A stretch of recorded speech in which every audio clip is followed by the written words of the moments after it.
Chris, lobster. Chris, why am I here? You want that too? Sure. I am here because we need to stop this horrible policy or horrible idea of drilling in our waters. Where are you from, Chris? I'm from Brewster. And what's your last name? Powicki. Oh. I didn't recognize you in that costume. No, I could have been that guy. Are you afraid that your larvae are going to get wiped out by... I am afraid that my larvae will get tarnished, will get mudballed, will get tarballed, will not survive. I'm worried about the fish that I'm going to eat. This guy, I'm worried about all the time. You eat sharks? Maybe it's a good idea if he gets hurt. All right, Shark, why are you here? Hello. I'm here because offshore drilling is so ridiculous, I had to put a shark costume on. My name is Jacob. I think there are a few things that get me out of bed in the morning and put on this full-body blanket to come to work. But this is, like Kevin says, a ridiculous proposal. And I come from a small lobstering community myself up in Maine, and so many people are dependent on the ocean to live, either even for tourism or for getting food. I don't see how we can risk that in any sense. Yeah, that's why I'm here. And what's your last name, Jacob? Stern.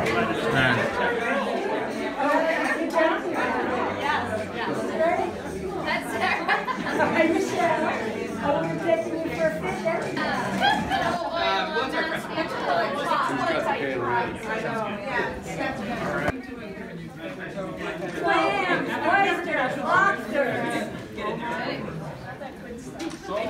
Soul, right.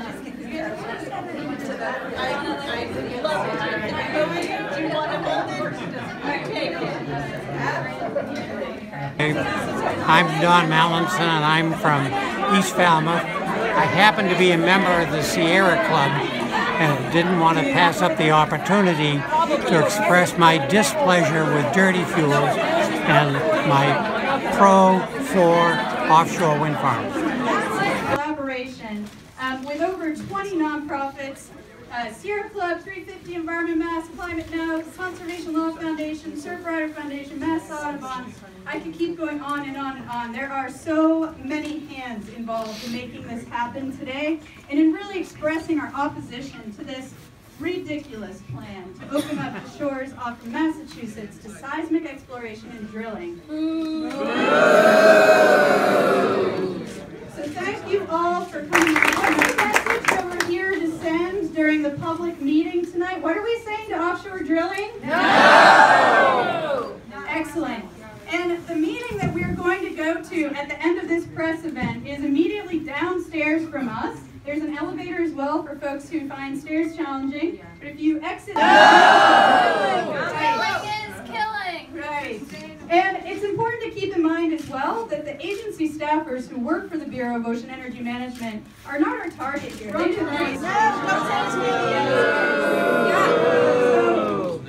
So I would encourage everyone, to think about today when we're having discussions with the BOEM staff to make informed comments to them to really flavor and characterize how Massachusetts residents feel about this plan, how this would impact you in your daily lives, and why this is such a devastating and terrible plan for our environment, for our economy, for our air, for our water, for our future, for now.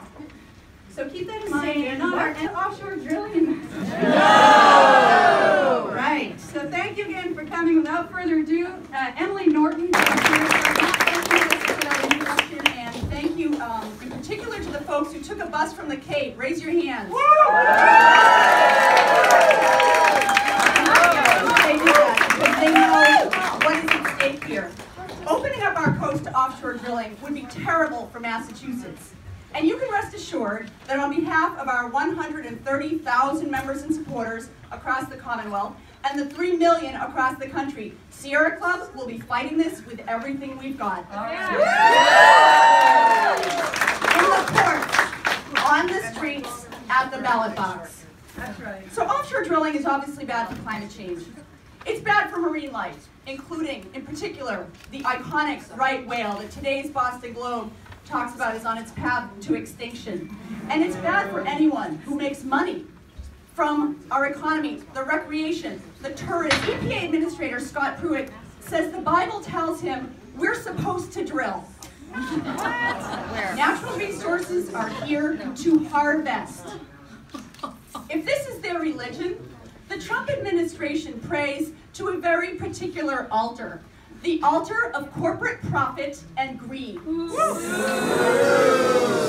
Imagine what it must be like for them to look at our lakes, our mountains, our forests, our beaches, and instead of being struck in awe at the beauty of God's creation, you think, that's something that I can destroy for money. No, but it wouldn't be in front of their house on the coast. Exactly, exactly. It's like America is a going out of business sale, and they're gonna swoop up the cheap deals. Because no matter what our perspective is or where we come from, we're able to see with a clear vision and a firm commitment that we must protect those waters and our maritime environment. Now, I really will be beside or in the ocean, and we realize our connectedness with that marine environment, and we realize that particularly in Massachusetts, it is part of our soul. And we want to. I'm with Environment Manager. With my best. Yes. Oh, your best. I am a long-term devotee of the ocean and of our ponds and of all of our marine and fresh waters. They are declining, and there is no excuse for adding to that problem by taking a risk with our marine nurseries on the edge of the shore, in the wetlands, in the marshes. We can't afford to risk them.